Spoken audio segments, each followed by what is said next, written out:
बिस्मिल्लाहिर्रहमानिर्रहीम। अस्सलामु अलैकुम। हदीस नबी सल्लल्लाहु अलैहि वसल्लम, जब बच्चा रहम मादर में 120 दिन का हो जाता है तो अल्लाह अज़्ज़ व जल एक फरिश्ता भेजता है जिसे 4 बातें लिखने का हुक्म दिया जाता है।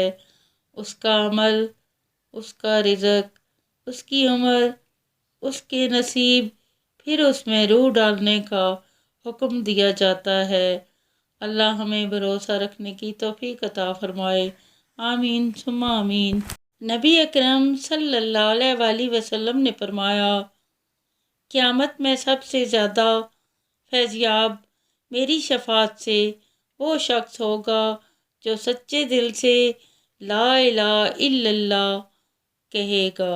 नबी करीम सल्लल्लाहु अलैहि वसल्लम का इरशाद गिरामी है, हर बंदे को अल्लाह ताला का पैगाम है कि ए इब्ने आदम, तू मेरे ज़रूरतमंद बंदों पर अपनी कमाई खर्च कर, मैं अपने ख़जाने से तुझको देता रहूँगा। मुश्किलात से निकलने का रास्ता।